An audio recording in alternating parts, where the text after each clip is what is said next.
हरे कृष्ण कृष्ण कृष्ण हरे हरे, हरे राम राम राम हरे हरे। हरे कृष्ण सभी भक्तों का हार्दिक पुनः सुस्वागतम। हम लोग रामायण की कथा का श्रवण कर रहे हैं और इस श्रृंखला में जो चल रहा है वो है सुंदरकांड। तो सुंदरकांड में भी हम लोग उस दृश्य तक श्रवण कर पाए हैं जहां पे रामदूत हनुमान जी लंका को लांघ कर लंका में प्रवेश कर करके उस गंतव्य को प्राप्त कर लिए जहां पे सीता माता विराजमान है। अब उनसे वो क्या चेष्टा करके क्या संदेश प्राप्त करेंगे और क्या सांत्वना उनको दे रहे हैं, ये सब दृश्य में हम लोग देख रहे हैं। अब आगे क्या घटना घटित होती है ये अभी हम लोग श्रवण के माध्यम से अपने हृदय पटल के दृश्य जगत में जो आध्यात्मिक लीला है उसका क्या करेंगे, देखने का प्रयास करेंगे।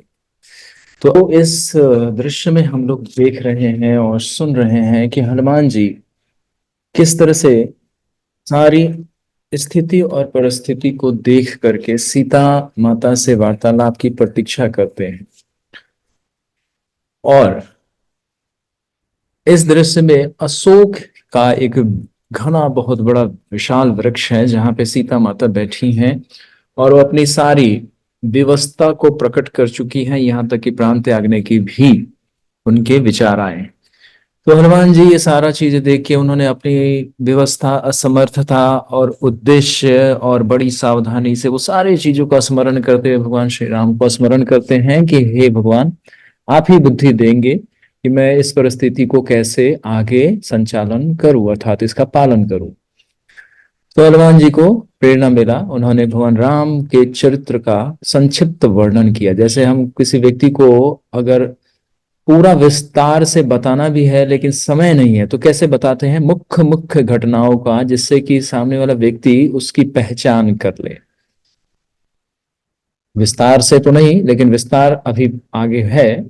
तो इस तरह से हनुमान जी कुछ शब्दों में वो गान के रूप में, संगीत के रूप में वो गाते हैं वृक्ष में। तो वो दृश्य नहीं है अर्थात विजिबल नहीं है, अदृश्य रूप में गाते हैं। तो सीता माता को बड़ा अद्भुत आश्चर्य होता है।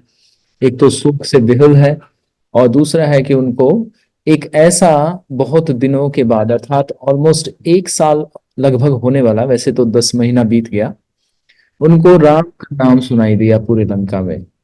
तो उन्हें आश्चर्य भी हुआ, भय भी हुआ, बहुत सारे भाव प्रकट हुए और संदेह भी है कि रावण का मायावी नगरी है, स्वयं वो दुष्ट व्यक्ति एक बार मुझे अपने छल माया के वश में आकर उसने मुझे, मेरे साथ क्या किया, छल करके मुझे हर लाया।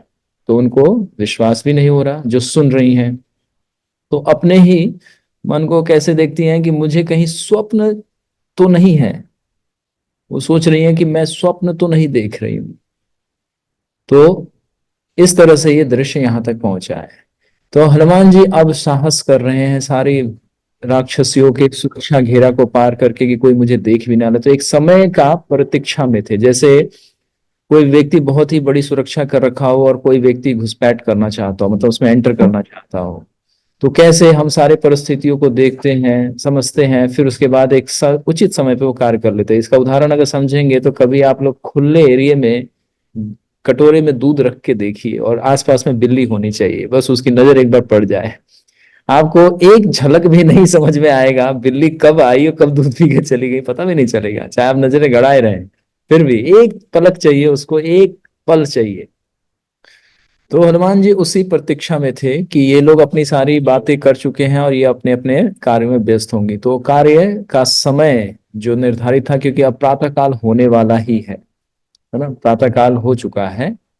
तो अब जैसे ही उनको एक अवसर मिला, उन्होंने वो संगीत में भगवान का चरित्र का गुणगान करके माता सीता को वो ध्वनि सुनाई दी। और जब दिया तो उन्होंने पेड़ों के झाड़ों में से देखा, चारों तरफ देखा, तो उनको कहीं कुछ नजर नहीं आ रहा था। कोई आवाज तो आ रहा है लेकिन कौन व्यक्ति गा रहा है। तो अंततः उनको दिखा कि एक बानर है जो अद्भुत रूप में है और ये सामान्य भी नहीं है क्योंकि अलंकृत है। अलंकृत मतलब आभूषण पहने हुए हैं, वस्त्र पहने हुए हैं। सामान्यतः बंदरों को ऐसे देखेंगे तो आप लोग भी आश्चर्य करेंगे, हनुमान जी भी प्रकट हो जाए तो सब लोग। अचानक से माता सीता की दृष्टि उस ध्वनि की तरफ जाती है, पेड़ों पे उनको दृश्य दिखता है।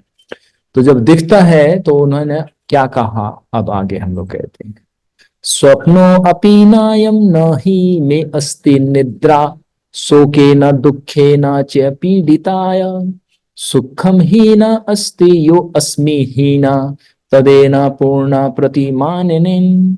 जानकी जी फिर विचार करने लगी। अब जानकी जी विचार कर रही हैं कि मैं जो देख रही हूं और जो सुन रही थी, क्या ये मेरा कोई स्वप्न तो नहीं है। जैसे कभी कभी कोई व्यक्ति, मान लीजिए एक साधक साधक कर रहा है, जप कर रहा है, और वो भगवान के रूप स्मरण अवस्था तक पहुंच गया है। रूप स्मरण समझते हैं, ये साधना का एक चरण होता है जहां पे भगवान का रूप प्रकट होता है। जैसे कहते हैं ना, नाम रूप गुण लीला, तो अभी तो नाम ही रूप, हमारा नाम ही प्रकट नहीं होता हृदय और जुबान पे, अर्थात जिह्वा पे नाम ही प्रकट नहीं होता। तो रूप कहाँ से आएगा, नाम के बाद रूप आता है, रूप के बाद गुण, और गुण के बाद लीला। जैसे इसका सरल उदाहरण समझे आप लोग, तो किसी व्यक्ति का आप स्मरण कीजिए, है ना, किसी व्यक्ति को स्मरण करेंगे तो सबसे पहले क्या आया, नाम, है ना। अब जैसे भगवान कृष्ण हमने बोला, ठीक, हमने बोला भगवान बामन, हमने बोला भगवान नरसिंह, हमने बोला भगवान श्री राम, तो क्या स्मरण हुआ ना। नाम से, नाम के पहला चरण पे दूसरा चरण क्या आया, रूप, रूप प्रकट हो गया। तो देखिए ध्वनि में ये होती है, नाम के महिमा में ये सब हम लोग श्रवण करेंगे, ध्वनि में कितनी शक्ति है कि वो प्रकट कर सकता है हर चीज को। इसीलिए मंत्र का हम लोग अभी शक्ति से अवगत नहीं है, और वो शक्ति को धारण करने के लिए कितना प्रयास और कितनी साधना की आवश्यकता है, तो हम लोग सभी लगे हुए हैं, और सफलता मिलेगी, लेकिन उस साधना को समझना है। तो कोई, मान लीजिए मैं ये बात बताने का प्रयास कर रहा हूं कि जैसे मान लीजिए हम लोग दिन रात मंत्र जप रहे हैं, और कल प्रातः काल आप उठे, स्नान करे, तिलक लगा के बैठे, और माला अभी एक नाम ले रहे हैं आप, ठीक है, दो नाम लिए, तीन नाम लिए, एक माला हो गया, दो माला हो गया, तीन माला हो गया, छह सात नौ माला हो गया आपका। अब आप सोचेंगे कि भाई अब तो आनंद आने लगा माला में, और आनंद लेते लेते आप लोग इतने गहरी साधना में चले गए कि नेत्र बंद हो गए हमारे। एक अवस्था समझिएगा, इस दृश्य को समझिएगा, तो आपको स्वप्न में, और कभी वो प्रत्यक्ष रूप से प्रकट भी होगा तो आपका विश्वास नहीं होगा, है ना। तो ऐसे नौ माला दस माला तक पहुंच गए आप, और आपका ये अवस्था आ गया कि नेत्र स्वतः बंद हो गया, जिसको ध्यान की अवस्था कहते हैं। दृश्य से अपने आप को विलग करना होता है, योगी लोग वही करते हैं ना। आप अष्टांग योग प्रक्रिया पढ़िए भगवान जो भगवद गीता में बताते हैं अर्जुन को, तो क्या बोलते हैं कि एक अवस्था आता है जिसमें नेत्र बंद होते हैं। नेत्र जागृत अवस्था में है, लेकिन वो दृश्य नहीं देखता है, तो मन को, है ना, कहते हैं ना, ऑब्जेक्ट से और सीन से डिटैच करना होता है। तो ये अवस्था है एक ध्यान की और स्मरण की। जैसे हम लोग कुछ सोचते हैं, तो देखते सोचते सोचते कितने लोगों का मतलब सामान्यतः देखा गया कि लोग थोड़े आंख बंद करके देखते हैं। कोई मिस्टेक हो जाए तो हम बहुत सोचते हैं, नहीं समझ आते, तो थोड़ा आइस क्लोज करके फिर सोचते हैं कहाँ मिस्टेक हुआ। तो ये अवस्था क्या है, समझ रहे हैं, ये वही अवस्था है ध्यान की, ध्यान लगाना। तो ध्यान लगा रहे हैं, और आप जब करते करते अब नेत्र बंद हो गए, लेकिन आप सोए नहीं है, ये अवस्था सोने की नहीं है ये निद्रा वाली अवस्था नहीं है। और फिर आप देख रहे हैं क्या, अब आपको भगवान राम दिख रहे हैं, बिल्कुल सुंदर, जो अभी वर्णन आप लोगों ने सुन रखा है रामायण के इसमें, कि भगवान कैसे दिखते हैं, उनके नेत्र कैसे हैं, होठ कैसे हैं, बाल कैसे हैं, और कितना मंद मुस्कान है। अब वो देख रहे हैं दृश्य, और एकदम से आप आइस खोलते हैं, और एकदम देखते हैं कि सामने वही रूप जो हम देख रहे थे अभी ध्यान के, उसमें वही रूप सामने है, भगवान बैठे हैं और आप देख रहे हैं, आप बिल्कुल फेस टू फेस। फिर आप सोचेंगे नहीं नहीं क्या सोचेंगे, फिर आंख बंद करेंगे, फिर देखेंगे तो ध्यान में भी वही दिख रहे हैं। फिर खोलेंगे, फिर देखेंगे अरे सामने भी यही है। आपको आपको क्या लगेगा, नहीं नहीं ये मेरा गलत फहमी है, ये मतलब हो नहीं सकता, ये कैसे हो सकता है, मैं तो जब कर रही हूँ, ये मेरा भ्रम हो रहा है, ये मैं सपने देख रही हूँ, क्या देख रहा हूँ, ये कुछ माया सा है ये।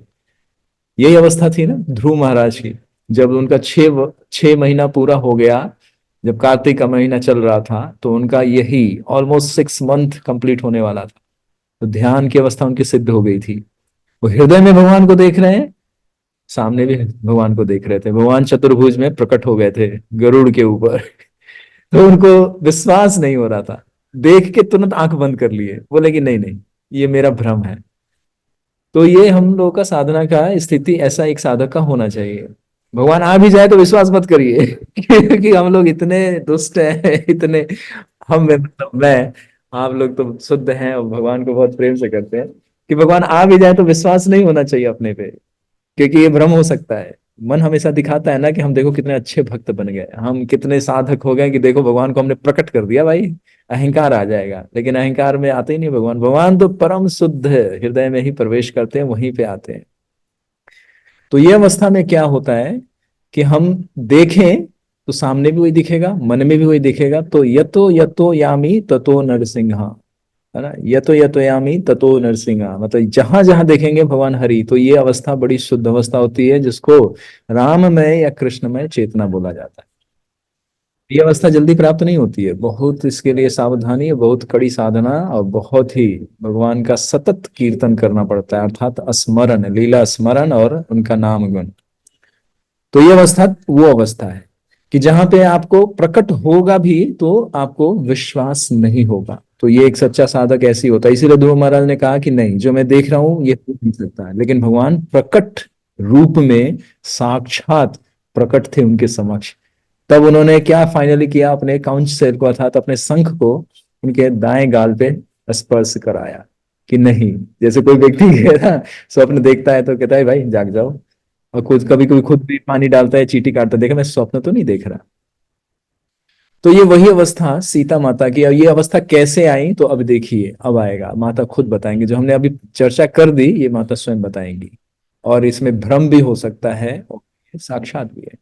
तो जो नाम सुन रही हैं और जो उस रूप को देख रही है हनुमान जी का, तो उनको भ्रम हो रहा है कि कहीं ये माया तो नहीं है, या मैं स्वप्न तो नहीं देख रही कि कोई व्यक्ति आया है और वो मुझे राम का चरित्र का गुणगान करके बता रहा है। तो माता सीता इसी अवस्था में है, ये जागृत अवस्था में है, लेकिन स्वप्न को प्रतीत होते हुए देख रही हैं। और हमने कहा कि व्यक्ति, एक साधक को यही अवस्था प्राप्त करना चाहिए कि जब भगवान आ भी जाए तो विश्वास मत करिए कि आ गए, क्योंकि मन दिखा देगा, फिर बाद में वो क्या अच्छा होगा, क्योंकि जब वो आएंगे तो आपको प्रूफ नहीं करना पड़ेगा। भगवान तो स्वयं ही कहेंगे कि मैं आ चुका हूँ, और वो आपको दिखेगा। जैसे ध्रुव महाराज को बोला भगवान ने कि मैं आ गया, देखो तुमने मेरे लिए तपस्या किया, मैं आ गया। चौथा स्कंद पढ़िए भागवतम, ध्रुव महाराज की तपस्या का जो वर्णन है, तो आपको बड़ा सुंदर लगेगा। तो माता यहाँ पे वही कह रही हैं कि सो स्वप्नो अस्पि नायम ना ही में अस्ति निद्रा, क्या मैं स्वप्न देख रही हूं कि ये अद्भुत बानर।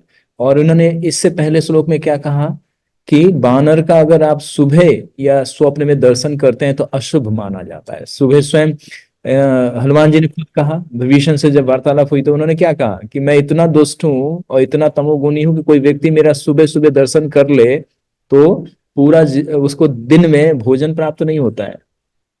और यहाँ पे क्या कह रही हैं सीता माता शास्त्रों के अनुसार कि अगर कोई स्वप्न में देखे तो अशुभ संकेत है, तो शास्त्रों में लिखा है। परंतु ये बंदर नहीं है, ये बानर है। हनुमान जी का कोई सुबह दर्शन कर ले और स्वप्न में दर्शन कर ले तो समझ लीजिए उसको परम गति प्राप्त हो जाएगी। हनुमान जी को अगर कोई देख ले स्वप्न में कि हनुमान जी आए हैं या हनुमान जी दर्शन दे रहे हैं, और सुबह दर्शन कर ले, तो उसका एक दिवस नहीं, एक वर्ष नहीं, एक जन्म नहीं, सैकड़ों जन्म पवित्र हो जाएंगे। तो बंदर और बानर में अंतर है, और ये बानर कोई सामान्य नहीं है, ये भगवान हरि का भक्त है। तो इसलिए ये स्पष्ट कर दे, मतलब कल से पता चला आप लोग सुबह सुबह उठ के हनुमान जी का पिक्चर भी नहीं देख रहे हैं तो पता चला हनुमान जी का कि तुमने क्या प्रचार किया है, जरा हम तुम्हारा खबर लेते हैं, तो हमारी पिटाई हो जाएगी। तो हनुमान जी का दर्शन करना है। हनुमान जी साक्षात भगवान के हरि के सेवक, और वो स्वयं इतने समृद्ध शक्तिशाली हैं कि वो कृपा देने में जरा भी विलंब नहीं करेंगे। तो प्रातः स्मरणीय है, हनुमान चालीसा गाते होंगे कितने लोग, है ना। तो भगवान राम का जब दर्शन करते हैं तो बिना हनुमान का दर्शन होगा ही नहीं आपको। तो माता इसलिए कह रही हैं कि जो मैं देख रही हूं ये प्रातः अवस्था है, अर्थात प्रातः काल है, ब्रह्म मुहूर्त बीत गया, अब मैं जो देख रही हूँ तो क्या मैं स्वप्न ही देख रही हूँ कि ये अद्भुत बानर मेरे स्वप्न में आया है और राम का गुणगान गा रहा है। फिर माता कहती है यह स्वप्न तो नहीं है, क्योंकि मैं सो नहीं रही हूं। अब माता स्वयं को, अपनी अवस्था को देख रही है कि मैं, अगर स्वप्न तो व्यक्ति तब देखता है ना जब वो निद्रा में होता है, स्वप्न का अर्थात निद्रा में होना, स्वप्न अर्थात निद्रा, है ना। तो फिर कहती है भला मुझे शोक और दुख से पीड़ित अबला को निद्रा कब आने लगी। वो कह रही हैं कि मैं तो दुखी हूं और शोक से पूरी तरह से घिरी हुई हूं, तो मुझे निद्रा कैसे आ सकती है? सामान्यतः देखा गया है कि निद्रा तो सुखियों को आती है, अर्थात जो समृद्ध है। जैसे व्यक्ति कोई बहुत ज्यादा एंजाइटी में हो, देखते हैं ना, उसका नींद उड़ जाता है, भूख प्यास सब, उसको खाने का कोई होश सूझबूझ नहीं रहता। तो माता कह रही हैं कि निद्रा तो सुखियों को आती है। सो अब मेरा उन चंद्रमुख श्री रामचंद्र जी से विछोह हुआ है, तब से मुझे कैसा सुख प्राप्त हुआ। अब वो अपनी अवस्था बता रही है, कह रही है कि निद्रा तो जो सुखी व्यक्ति है, समृद्धिशाली व्यक्ति है, जिसको कोई एंजाइटी नहीं है, जिसके में कोई चिंता का विषय नहीं है, उसको निद्रा आएगी बहुत। मैं तो अपने स्वामी, अपने पति से 1 वर्ष बीतने को आ गया, मैं उनसे अलग हूं, मुझे निद्रा कैसे आ सकती है? सीता माता ने स्वयं से बातें कही, मतलब स्वयं अपनी अवस्था स्वयं से बोल रही। फिर रामेति सदैव बुद्धया विचिन्तये वाचा ब्रुवती तम एव तस्या अनुरूपां च कथा तर्म अर्थम यस्या पश्यामि तथा शृणोमि। जो मैंने अभी तक चर्चा की, देखिए स्वयं माता बता रही है, क्या बता रही हैं? इसका कारण तो मुझे यह जान पड़ता है कि मैं रात दिन श्री राम जी के ध्यान में मग्न रहती हूँ, और राम जी का ही नाम स्मरण किया करती हूँ, अतः मुझे तद अनुरूप ही दिख और सुन पड़ रहा है। ये गुड़ रहस्य है, समझिए क्या है। माता क्या कह रही है कि ये स्वप्न हो सकता है, नहीं है, ये स्वप्न नहीं है, ठीक है, हो सकता है कि ये स्वप्न नहीं है, मैं जो देख रही हूँ सुन रही हूँ ये ठीक है, लेकिन ये भी नहीं। मतलब इसको समझने का प्रयास कीजिए, मैं क्या बोलना चाह रहा हूँ। हम ये बोलना चाह रहे हैं कि माता ये कह रही है कि चलो स्वप्न नहीं है, मैंने स्वीकार कर लिया, ठीक है, लेकिन जो देख रही हूं वो भी सत्य नहीं है। अब देखिए, अब असमंजस हो गया ना, कि मतलब इसको कैसे समझा जाए कि एक चलो स्वप्न कंफर्म हो गया, स्वप्न नहीं है, तो फिर ये था क्या? जैसे कोई घटना घट जाए जीवन में, कोई अदृश्य या कुछ ऐसी चीजें दिख जाए, तो आप कहेंगे ना कि स्वप्न तो नहीं था, ये है क्या ये? Question mark. तो माता ने भी क्वेश्चन मार्क किया कि ये है क्या। तो कारण बता रही है कि जो व्यक्ति दिन रात नाम जपता रहेगा, एक ही वस्तु के प्रति आकर्षित रहेगा, तो उसको हर कण में, हर जगह पे क्या दिखने लगता है? वही चीजें दिखने लगती है। इसीलिए हम सब साधकों को बताया जाता है, भगवान ने भगवद गीता में विराट रूप का वर्णन इसीलिए अर्जुन को बताया। तो ये प्राथमिक अवस्था नहीं है, द्वितीय अवस्था है, सेकेंडरी पोजीशन है, कि भगवान को आप किस तरह से देख के स्मरण कर सकते हो। और वास्तव में जो एक कहते हैं ना कि जो उत्तम अधिकारी अर्थात उत्तम भक्त है ना, 3 तरह के भक्त होते हैं ना, कनिष्ठ, मध्यम, उत्तम। जो सुपीरियर डिवोटी, जिसको सिद्ध भक्त कहा जाए, या शुद्ध चेतना वाला, या राममय या कृष्णमय चेतना वाला, हरिमय चेतना जिसको बोला जाए, ये वो अवस्था होती है। वो कोई भी वस्तु देखे तो वो भगवान के रूप नहीं होते प्रकट, लेकिन वो वस्तु को देख के वो किसका रूप प्रकट करता है? उस व्यक्ति विशेष का। जैसे इसका उदाहरण आचार्य लोग बड़े अच्छे से देते हैं, कि जैसे एक माता होती है, एक शिशु का पालन पोषण करके उसे बड़ा करके उसे पाठशाला भेजती है, स्कूल, है ना। अब वो बच्चा सुबह चला जाता है, आता है दोपहर के बाद, 2, ढाई, 3 बजे तक आता है, और उस बीच में माता और शिशु का कोई भी संपर्क नहीं रहता। तो माता अपने बच्चे को कैसे स्मरण करती है, सबको अनुभव होगा। ये जैसे एक बताने की बात है, तो इसलिए बता रहे कैसे। जो जो वस्तुएं हैं बच्चे के प्रयोग में हुई हैं, वो उसको देख के अपने बालक को याद करती है। उसके खाने का कटोरा, उसका प्लेट, उसका जूता, उसका जुराब, उसके कपड़े, उसके टूथपेस्ट, उसके, है ना, कॉपी किताब, जो भी कहीं पे जो जो वस्तु है, वो जहां जहां देखिए उसको बच्चा याद आएगा। क्योंकि वो वस्तु उससे जुड़ा हुआ है, इसीलिए उस वस्तु के माध्यम से अपने बालक को याद कर लेती है। तो भक्त उसी तरह से इस जगत में कुछ भी देखता है उन्नत चेतना वाला, वो कृष्ण को स्मरण कर सकता है, और उसको होते हैं। जैसे एक बार घटना घटी, शिला प्रभुपाद जी अपने हवाई जहाज से आ रहे थे अमेरिका से, तो उनके सन्यासी शिष्य थे, वो चले जा रहे थे। तो आसपास में चारों तरफ उनके सन्यासी शिष्य थे, और बड़े ही बेजोड़ थे। तो सामने से एक एयर होस्टेज उतरते हुए आई, और वो उतरते हुए आई तो जनरली उनका ड्यूटी ऑफ हो गया, तो उन्होंने अपना कैब उतार दिया, और वो लोग फॉरेन ड्रेस में, वेस्टर्न पाश्चात्य जगत में जो पहनते हैं स्कर्ट, और वो वैसा पहना था। तो उन्होंने अपने हेयर बैंड निकाल दिए और बालों को ऐसे लहरा के वो आगे चलने लगी। अब उसमें से एक सन्यासी, उन्होंने दृष्टि डाल दी उसके ऊपर। अब वो देख रहे हैं उस दृष्टि से, ठीक, उस दृष्टि से देख रहे हैं। अब वो सामने से चली आ रही है एयर होस्टेज। अब प्रभुपाद जी अपने शिष्य को देख रहे हैं और उस एयर होस्टेस को देख रहे हैं कि इसकी नजर कहाँ है। और बाकी जितने सन्यासी थे वो और जितने डिसाइपल थे वो सब प्रभुपाद जी को देख रहे हैं, और सन्यासी जो एयर होस्टेस को देख उनको देख रहे हैं, और उस एयर होस्टेस मतलब ट्रायंगल में ये तीनों देख रहे हैं, और प्रभुपाद जी कभी उसको देखते हैं इसको देखते हैं, और ये नॉन स्टॉप उसको घूरे जा रहे थे, देखे जा रहे थे। तो एकदम से कुछ सेकंड बीत गया और कोई बोलने का साहस नहीं किया, क्योंकि एक तो सन्यासी है वो, दूसरी क्या है कि प्रभुपाद जी सामने खड़े हैं सबके बॉस। फिर उसके बाद से थोड़ा समय बीतने के बाद प्रभुपाद जी बोलते हैं, बहुत सुंदर है ना वो। अब जब प्रभुपाद जी ने बात बोला, अब वो सन्यासी को इतना गिल्ट फील हुआ, इतना एम्बैरेसिंग फील हुआ, उन्होंने सिर नीचे झुका लिया। तो झुका लिया, तो प्रभुपाद जी तुरंत कहते हैं एक ही सेकंड में कि सी, if woman is so beautiful, so how much Krishna, who is a creator of an entire creation, how much he was and how much he is। समझ में आए? प्रभुपाद जी ने ये उनको कहा कि अगर तुम इस सुंदर वस्तु को देख रहे हो जो एक सिर्फ एक झलक मात्र है, सोचो कि वो जो जिसने बनाया है इसको वो कितने सुंदर होंगे। जैसे हम आचार्य लोग कहते हैं ना कि संतान सुंदर तभी होता है जब उसके माता पिता सुंदर होते हैं, तभी वो सुंदर है। वरना कोई कहे कि मैं सुंदर हूं तो इसका मतलब वो सुंदर नहीं है, उसके उत्पन्न करने वाला व्यक्ति सुंदर है, तब वो सुंदर है। तो प्रभुपाद जी तुरंत कहते हैं कि इस जगत में अगर सुंदरता देखनी है तब कृष्ण को स्मरण करके देखो, फिर माया आपको नहीं लुभा पाएगी। तो प्रभुपाद जी ने वहां पे बड़ा सुंदर सिद्धांत दिया कि इस जगत में जो भी सुंदरता है, जो भी रूप प्रकट होता है, वो कृष्ण से है, कृष्ण से आता है। तो भक्त जो भी देखे वो कृष्ण से तभी कनेक्ट कर पाएगा जब वो कृष्णमय चेतना में होगा। और कृष्णमय चेतना में कब होगा? जब वो वस्तुओं को कृष्ण से जोड़ना सीख जाएगा। तो प्रभुपाद जी भी कह रहे थे कि आई वॉज ऑल्सो सीइंग, तो सब लोग बड़े तेज तेज हंसे। क्योंकि प्रभुपाद जी ने कहा कि वो ब्यूटी है तो माया का एक जस्ट आवरण है, लेकिन उसको बनाने वाला भी कितना सुंदर है और कितना पवित्र है कि देखो उन्होंने कितनी सुंदर रचना की है। तो ये अंतर होता है एक शुद्ध भक्त की चेतना का देखने का, कि वो ब्यूटी को तो देख रहे हैं लेकिन कृष्ण को और हरि को स्मरण करते हुए, और स्मरण में वो निहित सम्मिलित है। तो साधक इस तरह से हर जगह पे जो वस्तु देखे वो कृष्ण से संबंध करके देखेगा, तो वो फिर माया नहीं है। माया का अर्थ यही है कि जो कृष्ण से अलग है वही माया है, और जो कृष्ण से जुड़ा है वो माया नहीं हो सकता।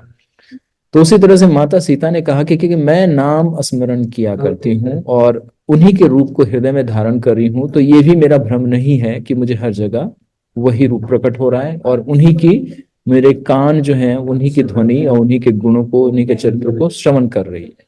तो ये एक बड़ी सुंदर अवस्था होता है जब साधक का ये प्रकट हो जाए। तो इसमें ध्यान रखना चाहिए कि मन भी इस तरह से हमें भ्रमित करता है, इसलिए ये शब्द को हम बार बार बोल रहे हैं कि ये भ्रम की अवस्था भी होती है और एक सिद्ध अवस्था भी होती है। जैसे अंधकार और प्रकाश में ज्यादा अंतर नहीं है, चॉइस हमारी रहती है कि पकड़ना किसको है, अंधकार को या रोशनी को। तो उसी तरह से तो माता कहती है कि मैं दिन रात क्योंकि श्री राम के ही ध्यान में मग्न हूं, तो ये स्वभावतः मुझे ध्वनि सुनाई दे रही है, जिससे मुझे इसको ज्यादा सहजता से नहीं लेना चाहिए। माता कह रही है सीता कि मुझे इसको ज्यादा ध्यान नहीं देना चाहिए। क्यों? क्योंकि अब उनको स्पष्ट हो रहा है कि ये अवस्था जो है ये मेरा भ्रम का भी नहीं है, स्वप्न भी नहीं है। क्यों? क्योंकि मेरे हृदय में राम है, तो इसीलिए मुझे ये स्मरण हो रहे हैं। अहम ही तस्याध मनोभवेन संपीडिते तदभाव सर्वभावना विचिन्तयन्ति सततम तम एव तथैव पश्यामि तथा शृणोमि। सदा की भांति आज भी मैं उन्हीं के वियोग में अर्थात कंदर्प से पीड़ित हो बैठी हूं, उनका ध्यान कर रही थी। फिर मैं तो सदा उन्हीं के ध्यान किया करती हूं, इसी से मुझे वैसे दिखलाई और सुनाई पड़ रहे। माता ने क्या कहा? अपने से ही, अपने मन से ही वो कह रही है कि नहीं नहीं, ये सब जो दिख रहा है ये माया भी नहीं है और ये प्रकट भी नहीं है। क्यों? क्योंकि ये मेरा स्वभाव बन गया है, क्योंकि मैं सदैव उन्हीं को स्मरण करती हूँ, इसीलिए मुझे हर जगह उन्हीं की ध्वनि सुनाई दे रही है, वही दिखाई दे रहे हैं और उन्हीं की चिंतन हो रहा है। और ये सामने जो रूप दिख रहा है, ये गाने वाला व्यक्ति कोई और नहीं है, सिर्फ एक मन का स्थिति आ गया कि जब मैं उनसे स्मरण कर रही हूँ तो प्रकट होगा। तो इसीलिए हम बोल रहे थे कि नाम रूप गुण लीला, जो निरंतर नाम जपने का अभ्यास करता है उसको रूप प्रकट होगा। जब रूप प्रकट होगा तो सर्वत्र वो भगवान का दर्शन कर पाएगा। और करने का ये नहीं कि भगवान ही दिखेंगे, भगवान को देखने का प्रयास नहीं करना है, भगवान स्वयं प्रकट होते हैं। जैसे कोई सूर्य को कहे मूर्ख कि मैं अभी सूर्य देखना चाहता हूं, तो क्या सूर्य प्रकट हो जाएंगे? नहीं। तो उस मूर्ख को क्या करना पड़ेगा? प्रतीक्षा करना पड़ेगा प्रातः काल होने तक, तो सूर्य स्वयं अपने समय पे उदित होंगे। ये साधना की एक अवस्था होती है। तो उसी तरह से भगवान स्वयं प्रकट होते हैं, क्योंकि वो स्वराट है। कोई यज्ञ कर ले, कोई तप कर ले, कोई जप कर ले, कोई कितना भी बड़ा कार्य कर ले, भगवान हरि ही एकमात्र इस जगत के परम प्रिय और परम पूजनीय भगवान और परम नियंता है, जो कि किसी के निर्देश का पालन नहीं करते। वो अपनी इच्छा से प्रकट होते हैं। इसीलिए कोई भी साधक जब बहुत लंबे समय तक तपस्या या जब वो साधना करता है, तब जाके भगवान उसको कृपा देते हैं। हम लोग सोचते हैं कि थोड़े दिन हो गया, बस चलो भाई, थोड़ा सा कुछ हो जाना चाहिए। तो ये इसी तरह से संभव है जब स्वयं भगवान प्रकट होते हैं। तो ये सूर्य का उदाहरण याद रखिए कि सूर्य, अगर देखना है आपको भगवान को, तो खाली वो उनके निर्देश का पालन कीजिए, वो निर्देश में ही अपना सारा रूप प्रकट कर देंगे। फिर माता आगे कहती हैं, किंतु इसका कारण तो मेरा मनोरथ है, यह बात मैं समझती हूं, तो भी बुद्धि इस बात को ग्रहण नहीं कर रही है। अब देखिए, अब ये अवस्था बड़ी विचलित करने वाली होती है ना। आप किसी चीज को स्वीकार नहीं भी कर रहे हैं, स्वप्न भी नहीं मान रहे हैं, भ्रम भी नहीं है, कोई माया भी नहीं है, और जो हो रहा है उसको स्वीकार करके भी नहीं करना चाह रहे हैं। बड़ी विचित्र अवस्था है ना। तो माता क्या कह रही है कि ये मेरी बुद्धि है जो इसको ग्रहण नहीं कर रही है। मतलब जो मैं देख रही हूँ, समझ रही हूँ, नहीं, ये सब हो नहीं सकता, क्योंकि मेरे मनोरथ का ऐसा रूप नहीं है। अर्थात मेरा मनोरथ तो श्री रामचंद्र जी के दर्शन का है। अब देखिए, बड़े ध्यान से समझिएगा, अभी हमने मना किया, लेकिन ये क्या कह रही है? एक साधक का वास्तव में intense desire to see the lord face to face and see and serve the lord physically and personally. That is ultimate goal of a साधक, ए अल्टीमेट गोल ऑफ ए जीवा। मनुष्य जीवन का लक्ष्य क्या है?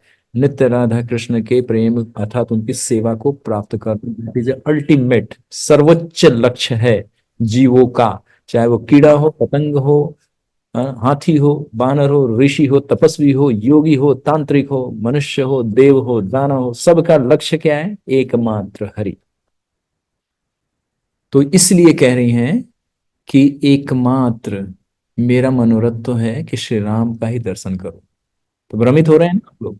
ध्यान से श्रवण करिए, इसको कनेक्ट करेंगे तो समझ में आएगा, स्पष्ट हो जाएगा।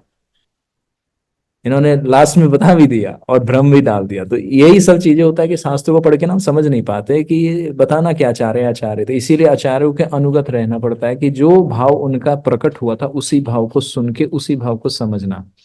जैसे डॉक्टर जो सब दवाई लिखता है, अगर हम बदल दें कि नहीं ये प्रोटीन नहीं, ये कैल्शियम ज्यादा लेना है, ये कार्बोहाइड्रेट नहीं, ये प्रोटीन P2 P3 ये वाला सब ज्यादा खाना है, तो बीमारी सही नहीं होगा। क्यों? क्योंकि भैया वो डॉक्टर है, वो जानता है इलाज करना, हम नहीं। तो आचार्यों का जो सिद्धांत होता है और जो उनका भाव होता है, जो वास्तव में जो लिखा रहता है कि इसका अर्थ यही समझना है, तो उतना ही समझेंगे तब ये सब चीजें प्रकट हो जाएगा, नहीं तो नहीं होगा। थोड़ा सा भी, जैसे मोबाइल का एक कोड तो हम अपना चेंज कर दे तो मोबाइल अनलॉक होता नहीं है। 6 डिजिट का कोई पिन डाल दीजिए, एक एक डिजिट आप गलत डालिए, मोबाइल एक्सेप्ट नहीं करता है। तो फिर शास्त्र और भगवान कहाँ से एक्सेप्ट करेंगे? तो माता कह रही है कि मेरा मनोरथ श्री रामचंद्र का दर्शन ही है, किंतु यह तो बानर दर्शन है। कह रहे कि नहीं, मुझे तो राम का ही दर्शन है, लेकिन मैं राम का गुणगान सुन रही हूँ, उनका छवि भी प्रकट हो रहा है, लेकिन सामने मुझे बानर दिख रहा है। मुझे बानर का दर्शन नहीं करना है, मुझे राम अपने स्वामी का दर्शन करना है। मुझसे साफ साफ बोल भी रहा है, इसका कारण क्या है? मुझसे साफ साफ बोल रहा है, मतलब ये बानर मुझसे बात करना भी चाह रहा है, क्योंकि हनुमान जी का तो ध्येय यही है ना कि मैं सीता माता से किसी तरह से वार्तालाप हो जाए। मैं बृहस्पति, इंद्र, ब्रह्मा और अग्नि को प्रणाम करती हूँ और प्रार्थना करती हूँ कि इस बानर ने जो मेरे सामने अभी कहा है वह सच अर्थात सत्य रूप से प्रकट हो जाए, अन्यथा ना हो। तो सीता माता स्वयं से प्रार्थना कर रही है कि यदि अगर सच है तो सत्य प्रकट हो जाए, मतलब वास्तविकता प्रकट हो जाए। और ये अगर मेरा भ्रम है तो इसे भी आप जल्दी से मिटा दो। क्योंकि कोई चीज जब दे ना कंफ्यूजन हो जाता है तो हमारा माइंड काम करना बंद कर देता है ना कि करे तो क्या करे। तो ऐसे में हरि गुरु शास्त्र का सहायता लेना चाहिए। कंफ्यूजन वही डाउट डाउट को वही दूर करेंगे ना, हम तो नहीं कर पाएंगे, हम तो कंफ्यूज हो गए। जैसे अर्जुन कंफ्यूज हो गए ना, ड्यूटी समझ में नहीं आ रही थी करना क्या है। तो सुपीरियर गाइडलाइन इसलिए चाहिए होता है, गुरु का संरक्षण इसलिए चाहिए होता है, शास्त्र के वाणी इसलिए चाहिए होता है क्योंकि वहां पे स्पष्ट दिया गया है करना क्या है, what to do and what to don't do. तो डू एंड डोंट्स ये गुरु, शास्त्र और साधु ये हमारे को स्पष्ट करते हैं। तो माता यही कह रही हैं कि ये प्रार्थना कर रही हैं, बृहस्पति अर्थात देवों के गुरु हैं, इंद्र है ना देवों में सर्वश्रेष्ठ हैं, ब्रह्मा जी इस सृष्टि के रचयिता है ना, अग्नि जो सर्वत्र विद्यमान है, कह रहे हैं कि आप लोग मेरी सहायता करो, ये भ्रम को जल्दी से दूर कर दो। क्यों? क्योंकि एक तो पहले से ही पीड़ित है ना, अब ये ऊपर से राम जी का और एक माया रूप आडंबर प्रकट हो रहा है। तो सीता माता अपनी व्यवस्था को इस तरह से कह रही है कि जल्दी से मुझे इस उससे प्रकट इससे बाहर निकाल। इतने में मूंगे के समान लाल मुख वाले महातेजस्वी हनुमान जी वृक्ष की ऊंची शाखा से नीचे की ओर खिसक आए। अर्थात अब धीरे धीरे, बंदर है ना, तो जैसे बंदर कैसे बड़ी सावधानी से नीचे उतर जाते हैं ना, पेड़ों से उतरते हुए देखा है आप लोगों ने, हनुमान जी भी उसी रूप में है। तो बानर है, तो बैठे बैठे वो नीचे, अब उन्होंने थोड़ा पॉजिटिविटी, उनको लगा कि अब सीता माता मुझे रिकॉग्नाइज कर रही हैं, लेकिन रिकॉग्नाइज नहीं करेंगे, अभी डाउट आ जाएगा, देखिएगा। तो धीरे धीरे वो सड़क के नीचे की ओर उतरे हनुमान जी पेड़ों से, और सीता के निकट आकर उन्होंने प्रणाम किया। हरि हरि, हाथ जोड़े हुए अर्थात नम, नम्र अर्थात मतलब विनम्रता से और दीन भाव से मधुर वाणी से वह बोले। तो यहाँ पे पूरा उनका विस्तार है, वो माता का वर्णन करते हैं, और यहाँ पे मैं इस सर्ग को सारांश रूप में बता रहा हूँ, आगे फिर इस कथा को आगे भी बढ़ाएंगे। जब आते हैं नीचे तो पुनः माता की उनके करुणा, उनकी दया और उनके स्वभाव, उनके चरित्र का वर्णन करते हैं। जैसे राम जी का वर्णन किया ना कि आप तो ऐसी हैं, मतलब वो उत्साह देखिए, अभी ये क्यों बोल रहे हैं, जैसे कोई व्यक्ति बहुत ज्यादा फ्रस्ट्रेटेड होता है तो नेगेटिव नहीं बोलना चाहिए, उससे उसको इरिटेशन होता है, तो उसका गुण का, ये तो हम बहुत बार चर्चा करते ही रहते हैं कि जब परिस्थिति विपरीत हो, व्यक्ति सुनता नहीं है, तो उसके गुण का बखान करा जाए। जैसे बच्चे कभी कभी बहुत जिद करते हैं, तो माता को पता है बच्चा शैतान है, नालायक है, लेकिन कभी कभी कहती है ना माताएं, नहीं बेटा आप बहुत अच्छे काम करते हो, देखो आप सारी बातें मानते हो, माना कि अभी एक बात नहीं मान रहे हो, और अंदर क्या रहता तो थोड़ा सुधर जाता, फिर तेरे दो चटात मारेंगे, सारा अभी शैतानपनी यही निकल जाएगा। तो कभी कभी ऐसा बोलना होता है ना, तो बच्चे को उस समय बोलने से बच्चा स्थिर हो जाता है, उसको लगता है कि हाँ ये व्यक्ति समझ रहा है मुझे, और वास्तव में ऐसा होता है। कोई व्यक्ति गुण, हर एक व्यक्ति को क्या है स्वभाव ना, वो अपना गुण सुनना चाहता है, उसका वो अपना मतलब अपना ईगो को सेटिस्फाई करेगा ना, तो गुण उसको सुनना अच्छा लगता है। हर एक व्यक्ति को आप देखिए, इसको जैसे बटरिंग कहते हैं ना कि मतलब इसको चने के झाड़ पे चढ़ाना है तो इसका गुणगान गा दो।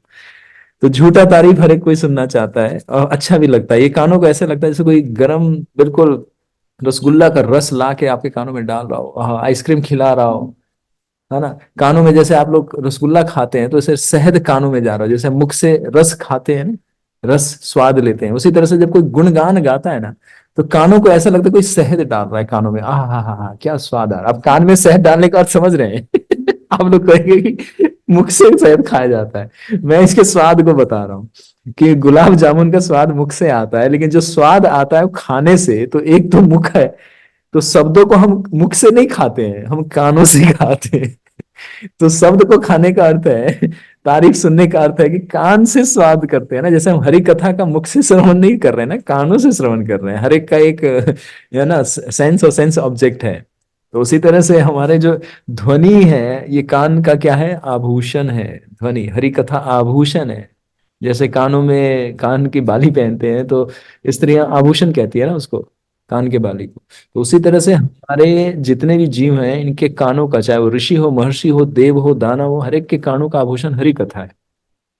तो उस संदर्भ में हम ये बताने का प्रयास कर रहे हैं कि जिस तरह से गुलाब जामुन और शहद का स्वाद आता है मुख से, उसी तरह से अपने तारीफ सुनने में ना कोई भी व्यक्ति पीछे नहीं हटता है, भले वो ऊपर से कहे नहीं नहीं मैं योग्य नहीं हूं, अरे आप मेरा मजाक मत उड़ाओ, लेकिन अंदर से ऐसा लगता है बस दो चार शब्द और बोल दो, और दो चार लोग ये जो नहीं सुन पाए हैं इनको रिपीट करके एक बार और बोल दो, भले मैं ना बोल रहा हूं लेकिन तुम बोलो तो सही, इनको सुनाओ तो सही कि मैं कितना महान हूं।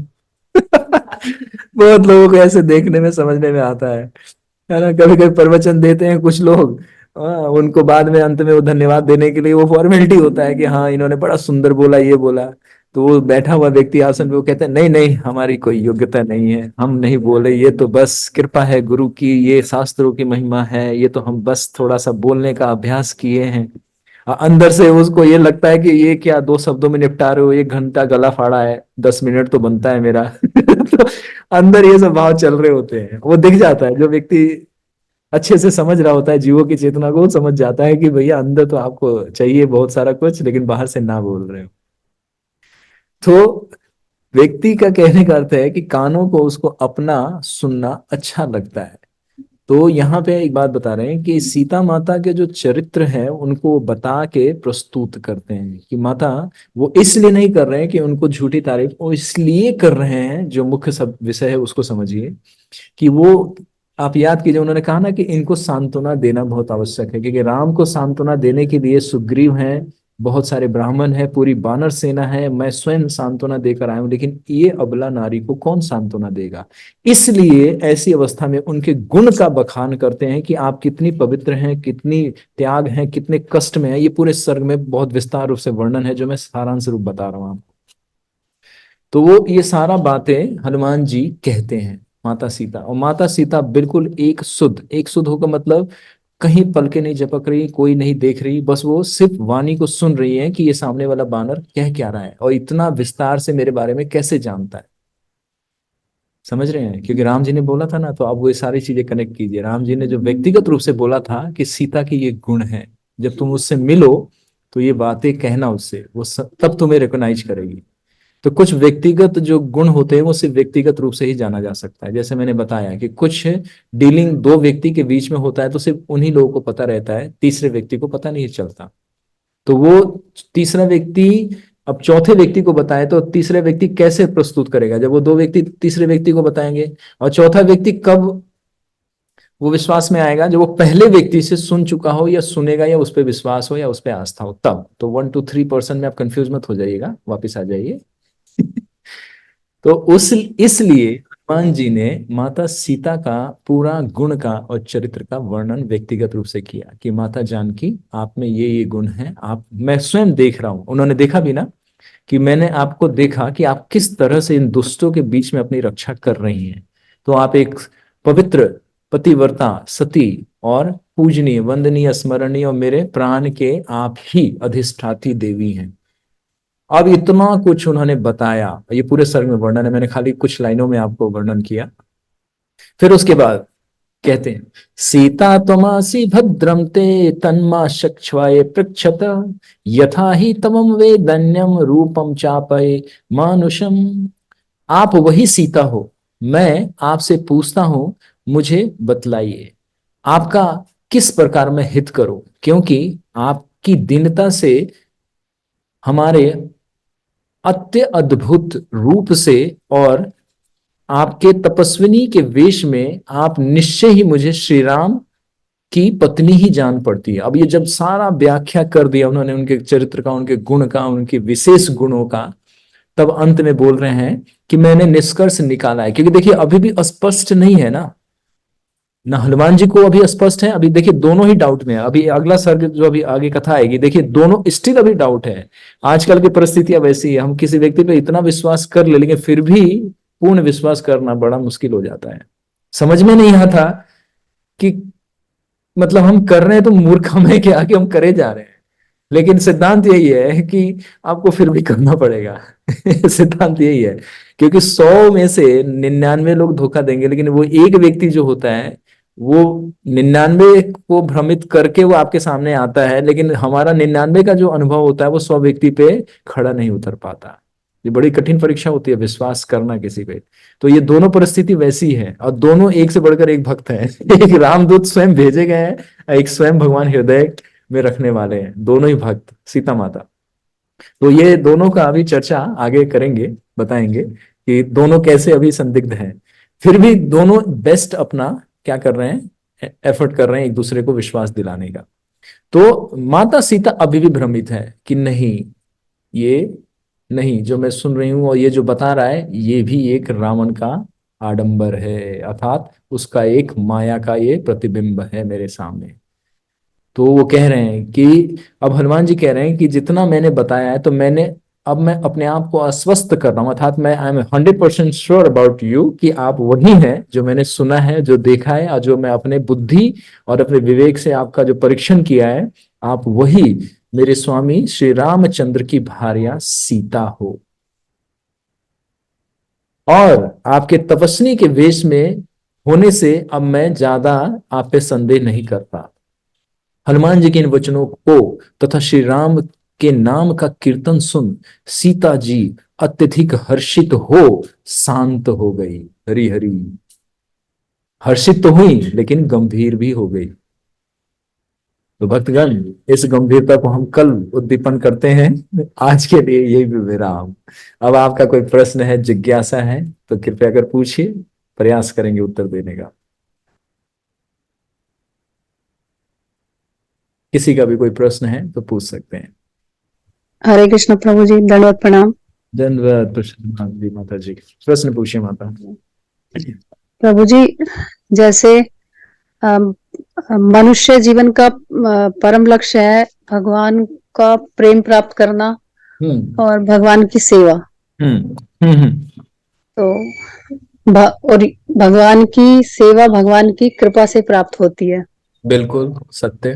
तो और मतलब उसके लिए ये भी आवश्यक नहीं है कि जैसे हम जीव हैं तो जब हम शुद्ध होंगे तब भगवान अपनी सेवा देंगे, क्योंकि अगर हम शुद्ध होते तो फिर भगवान के धाम में होते। बिल्कुल सही।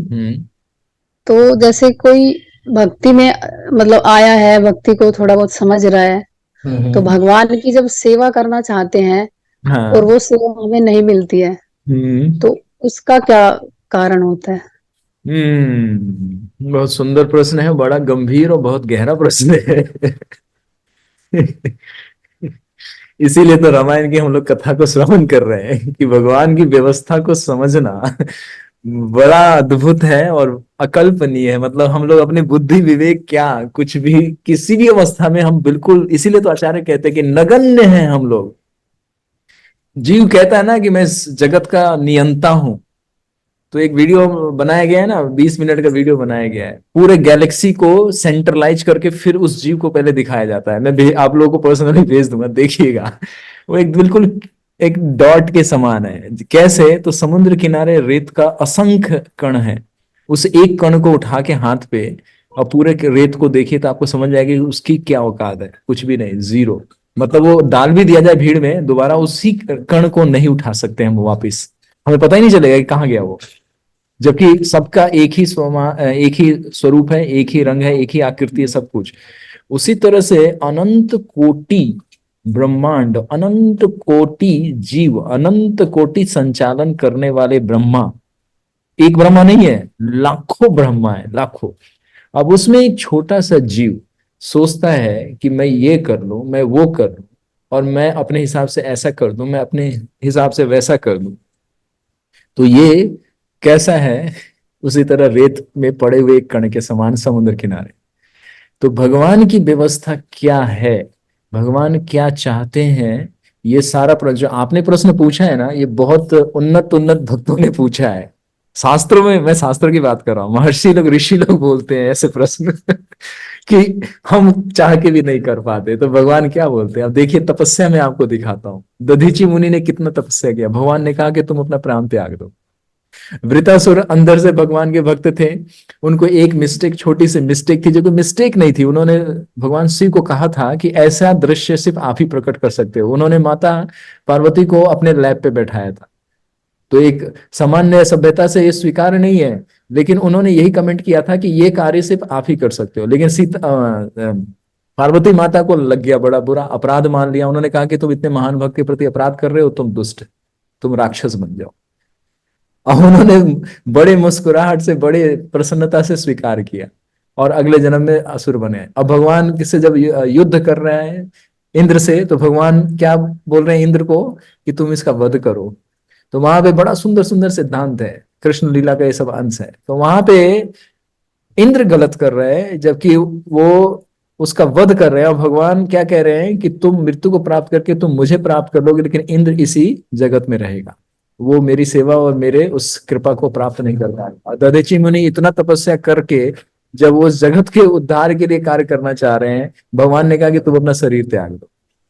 तो ये समझना कि भगवान कब किससे क्या लेंगे, अगर कोई कहता है ना कि मैं ये कर लूंगा वो कर लूंगा, तो ये सिर्फ कहने मात्र है। क्योंकि बोलते हैं ना, मया दक्षिणा प्रकृति सूयते सम चराचर। ये बड़ी गूढ़ रहस्य की बात है, इसको हम ना तो मैं एक्सप्लेन करने के लिए योग्य हूं, और ना ही कोई व्यक्ति इसको स्पष्ट रूप से कह सकता है कोई भी, कि भगवान की क्या व्यवस्था है, भगवान क्या चाहते हैं और क्यों ऐसा करते हैं। ये मतलब एक दृष्टि से इसको समझना बिल्कुल असंभव सा है कि हम सब कुछ कर ले और फिर भी भगवान हमारे को इस अवस्था में रखते हैं। हमारे कभी कभी प्रार्थना को, कभी किसी सेवा को कुछ स्वीकार कर रहे हैं नहीं कर रहे हैं पता ही नहीं चलता। सब कुछ कर रहे हैं हम लोग, नियम पालन कर रहे हैं, साधना कर रहे हैं, ये भी कर रहे हैं, लेकिन फिर भी। तो इसीलिए इसको, इस जगत को भगवान ने कहा है कि ये मृत जगत है और यहाँ पे कुछ भी शाश्वत नहीं है। तो इसीलिए तुम इस जगत को ही परित्याग करने का क्या करो। इसीलिए जो कहते हैं ना, ब्रह्म भूत प्रसन्न आत्मा, वो इस द्वंद से मुक्त हो चुका है। इच्छा भी करना, जैसे कि मैं भगवान को देखना चाहता हूं, ये बड़ा तत्व वाला है, इसको समझने के लिए मेरे पास इतनी योग्यता नहीं है कि मैं एक्सप्लेन कर पाऊं। एक शुद्ध भक्त ये भी नहीं चाहता कि मैं भगवान आपको देखना चाहता हूँ, वो खाली सेवा करता है। लेकिन बिना देखे और बिना उस व्यक्ति से मिले आपका सेवा भाव कैसे आ जाएगा, है ना आदित्य। तो ये तत्व है, और ये एक ही ज्ञान के दो पहलू है, और वास्तव में एक ही है। अंधकार और प्रकाश, ये दोनों एक ही जगह में एक ही समय में प्रकट रहते हैं, लेकिन चॉइस हमारी रहती है। तो आपका उत्तर का इतना सारा विस्तार है, मैं उसको एक एक लाइन में या एक शब्दों से उसको परिभाषित करके नहीं बता दूंगा कि इस तरह से है। तो जीव कुछ करना चाह रहा है और भगवान परीक्षाएं लेते हैं, और जब वो सही भी करता है तो वास्तव में इस जगत में हम कोई भी जीव आया है। इवन देखिए महाभारत में युधिष्ठिर महाराज और विदुर, ये यमराज के अवतार माने जाते हैं। तो वो ऐसे नहीं आए थे, वो कारण बताया गया है ना, आचार्य लोग महाभारत में और स्वयं भगवान बहुत लोगों का ना पूर्व जन्म का वो वृतांत बताते हैं अर्जुन को, और बहुत जगह पे वर्णन आता है ना। जरासंध का, है ना, वैशंपायन जी बताते हैं कि वो जरासंध कैसे उसका जन्म हुआ, तो वो युधिष्ठिर को बताते हैं कि उसका जन्म का वृतांत क्या है। तो इसी तरह से बहुत सारे जीवों का रहस्य पता चलता है वेदों से कि वो कैसे इस जगत में आया। पांच पांडव आए तो वो कौन है, वो कैसे आए इस जगत में, ठीक। तो उसी तरह से हम लोगों का भी, हम लोग तो सोचते हैं ना कि हम प्रयास कर रहे हैं तो हमें ये मिल जाना चाहिए, वो करना चाहिए, लेकिन ये हमारे हाथ में नहीं है। इसीलिए ये तत्व जो जान जाता है वो अकिंचन हो जाता है और निर्भय हो जाता है, और वो बिल्कुल संतुष्ट होता है, आत्मसंतुष्ट। वो परम जो कहते हैं ना आचार्य जो भागवत होते हैं, वो इसीलिए इस जगत में कुछ करना नहीं चाहते। किसके लिए करे, क्यों करे, सारे क्रिमिनल हैं यहाँ पे, किसके लिए किया जाए।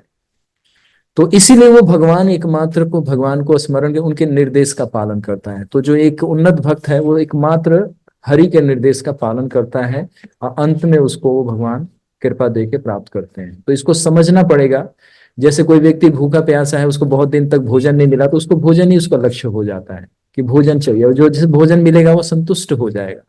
तो उसी तरह हम जीवों की लालसा हरि, क्योंकि हर कहते हैं ना जीव भूता सनातना, करोड़ों वर्ष से इस जगत में हम भ्रमण कर रहे हैं, हरि को भूल गए, तो अब हमें लालसा उत्पन्न हो रही है कि हरि को एक बार देखे। लेकिन आप वृंदावन की लीला में देखते हैं ना, गोपियां क्या करती हैं, चल बे थोड़ा नाच के दिखा तो एक लड्डू खिलाएंगे, चल जरा हमारा ये मटकी उठा के वहां पे कुएं तक पहुंचा दे तो दो लड्डू देंगे तेरे को। कृष्ण जाते हैं भाग के, तो वहां पे क्या है, लीला है। भगवान उनके साथ आनंद ले रहे हैं, आनंद दे रहे हैं, तो वहां पे कोई लालसा में कुछ भी नहीं है। कृष्ण को देखना है, ठीक है, लल्ला है हमारे बाजू में रहता है, जाके देख लेंगे। और वही गोपियां एक समय में उनको बिना देखे अपना कोई कार्य नहीं करती। तो इसको कैसे समझा जाए। तो बड़ा अद्भुत है। इसीलिए कहा जाता है कि भगवान और भगवान की लीला को जन्म कर्म च दिव्यम यो वेति तत्वता, इसको समझना सामान्य बुद्धि का खेल नहीं है।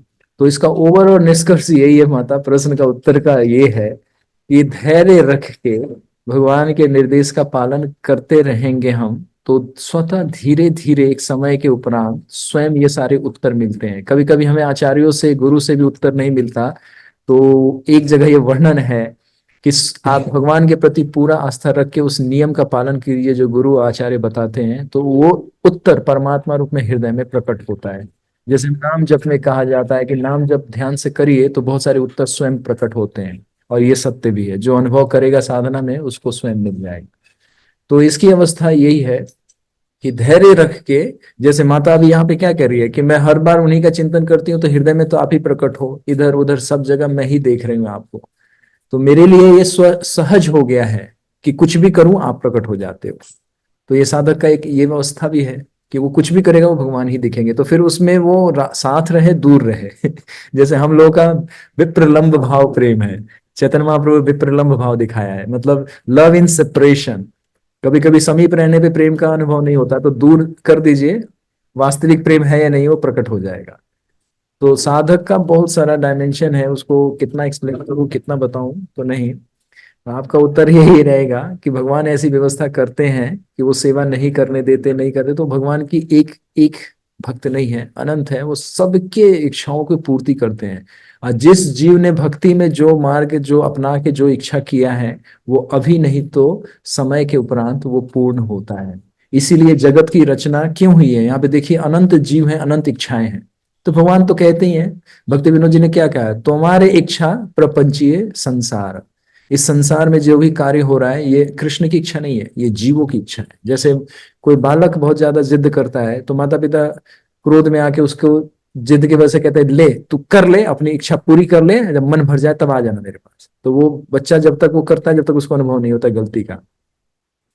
तो उस दृष्टि से ये सारे जीवों की इच्छा भगवान पूरी करते हैं। अब इसमें दो चीज है जो समझ लेना है कि जो व्यक्ति समर्पित होता है, जैसे दो बालक हैं, एक बालक अपने माता पिता से बहुत ज्यादा प्रेम करता है, स्नेह रखता है, तो वो त्यागता है, कहता है चलो ये छोटा भाई है बड़ा भाई है मुझे नहीं पता, लेकिन चलो ये चाहता है ना और इससे सुख रहेगा तो आप चिंता ना करो, आप मेरा सामान इसी को दे दो और मुझे आप चाहिए बस आप अपने पास रखो।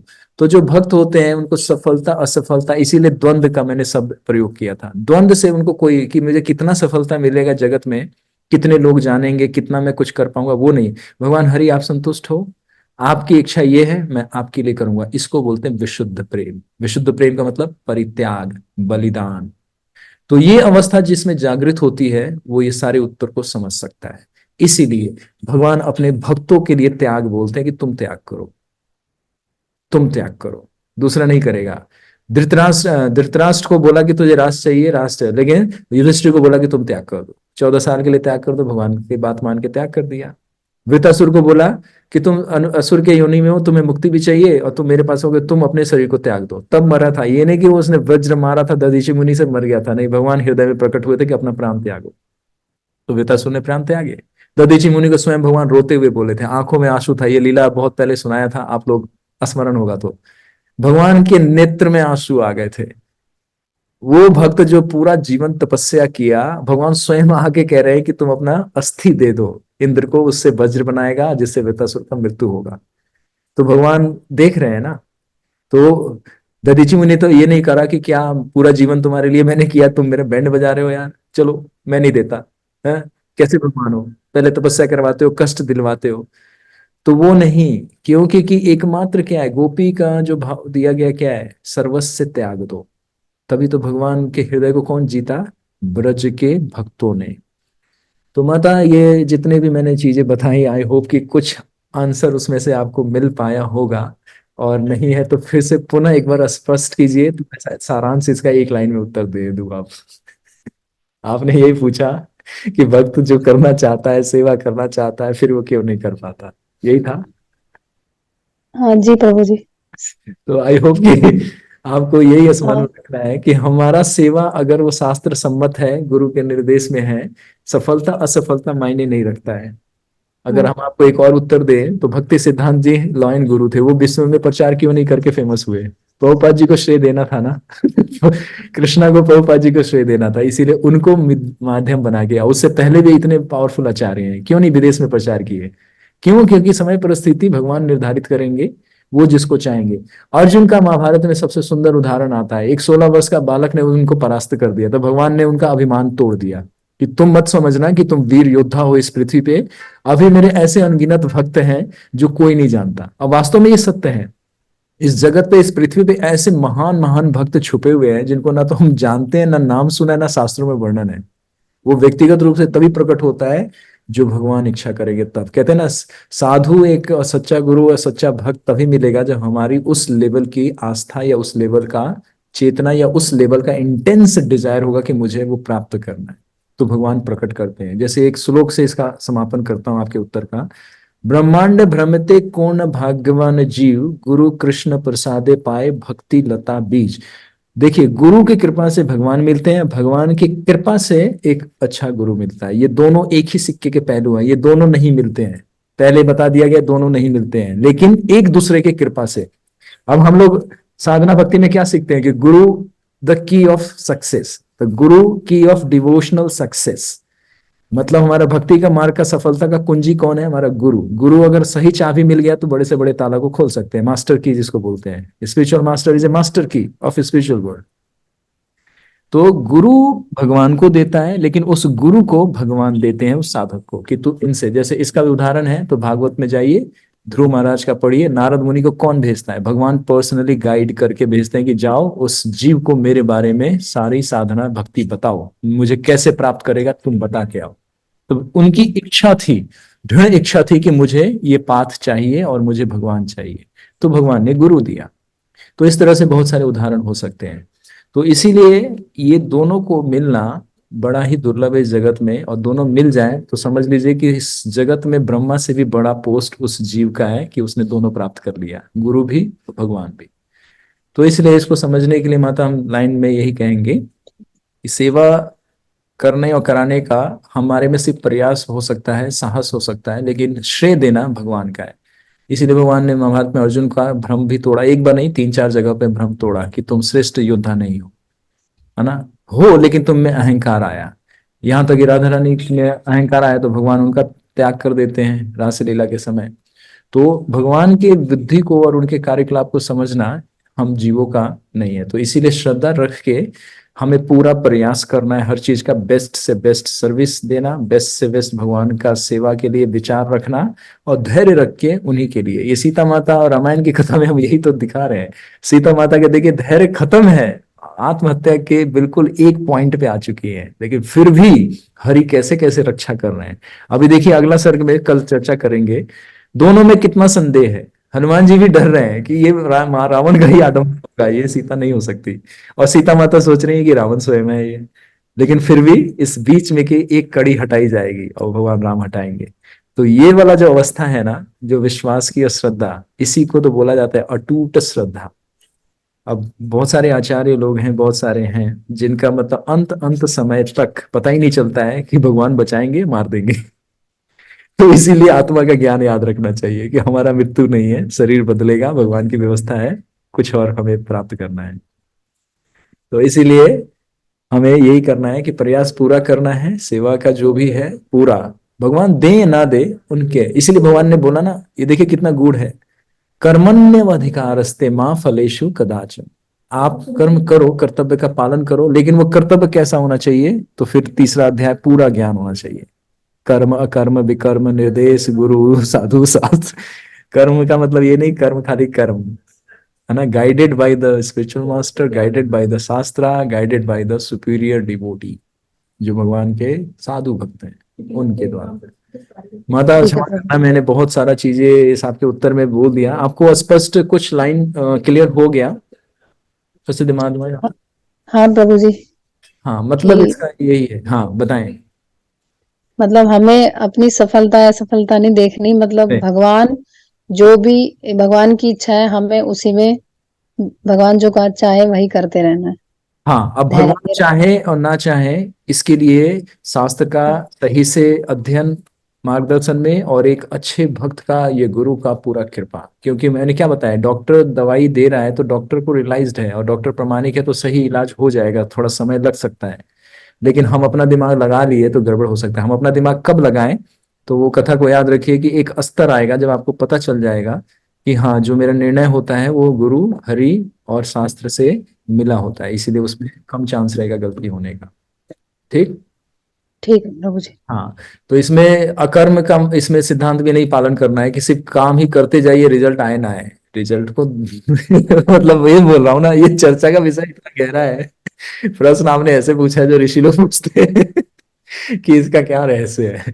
तो रहस्य यही है कि धैर्य रख के शास्त्र अध्ययन कीजिए, और जो कर्म हमारा जो प्रिस्क्राइब ड्यूटी जो बोला जाता है कि नियत कर्म, तो नियत कर्म हमारा जो है भौतिक भी है, पारिवारिक भी है, आध्यात्मिक भी है, तो तीनों को अच्छे से एग्जीक्यूट करना है बिना आसक्त हुए। तो बिना आसक्त में कर्म का रिजल्ट भी आसक्त, यही भगवत गीता का रहस्य है जो अर्जुन का भ्रम तोड़ा भगवान ने, कि तुम कर्म करो, युद्ध करो, वही पराक्रम दिखाओ जो तुम दिखाना चाहते थे, लेकिन उसका अंततः लक्ष्य मेरा होना चाहिए और उसका फल देने का अधिकार मुझ पे छोड़ो। तो कर्तव्य, तो इसीलिए अर्जुन ने कहा कि अब मैं कर्तव्य का पालन करूंगा, अब मैं ये नहीं देखूंगा कि ये गुरु है, ये कौन है, बस मैं अपना कर्तव्य आपने निर्धारित कर दिया, वो कर्तव्य भगवान स्वयं शास्त्र से बता रहे हैं। भगवत गीता एक शास्त्रों का निचोड़ ही है ना, तो इसीलिए हमें जो कर्म करना है वो निहित होना चाहिए और उसका रिजल्ट आएगा। जब हम खाएंगे 2 रोटी तो हमारा उदर की तृप्ति होगी, वो स्पष्ट दिखेगा। तो जब कर्म हम शास्त्र और निर्देशित में करेंगे तो उसका रिजल्ट भी आएगा। तो इसलिए हमें क्या करना है, कर्म को करना है और उस दृष्टि में करना है कि जो जो बताया गया उसका अनुरूप रिजल्ट भी आएगा। ठीक है, ठीक है प्रभु जी, धन्यवाद। प्रयास किया है माता, पता नहीं मैं कितना एक्सप्लेन कर पाया और कितने चीजों में से मैं आपको उस चीज को समझा पाया। ठीक, प्रयास किया है। अब नो मोर क्वेश्चन, धन्यवाद आपका ये विशेष प्रश्न के लिए। ठीक है, तो सभी लोग अब यहीं पे विराम देंगे, किसी का प्रश्न रह गया है तो कृपया कर नोट कर लीजिए, कल उत्तर देने का प्रयास करेंगे। आप सभी का विशेष धन्यवाद, थोड़ा आज विलंब हो गया इसके लिए क्षमा। तो अब अगले दृश्य में आज का हम समरी कल ही देंगे, और कल क्या होने वाला है, कि सीता माता और हनुमान जी को दोनों को संदेह है, लेकिन इन दोनों के संदेह में भगवान हरि राम खड़े हैं, तो दोनों के संदेह को मिटाएंगे और सीता माता का विश्वास जीत लेंगे। लेकिन कैसे जीतते हैं हनुमान जी, अब यही देखना है कल की श्रृंखला में। श्री श्री सीताराम लक्ष्मण भक्त हनुमान की जय, श्री श्री राधा श्याम सुंदर की जय, महर्षि वाल्मीकि जी की जय, समस्त आचार्य भक्तवृंद की जय, श्रील प्रभुपाद की जय, गौर भक्तवृंद की जय। आप सभी का विशेष धन्यवाद। हरि बोल। हरे कृष्ण प्रभु जी। हरि हरि बोल। हरे कृष्ण प्रभु जी, दंडवत प्रणाम। हरे कृष्ण प्रभु जी, दंडवत प्रणाम। हरे कृष्ण प्रभु जी, दंडवत प्रणाम। हरे कृष्ण प्रभु जी, दंडवत प्रणाम।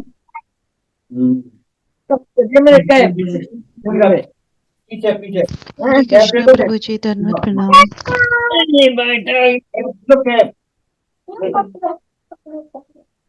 हरे कृष्ण प्रभु जी, दंडवत प्रणाम।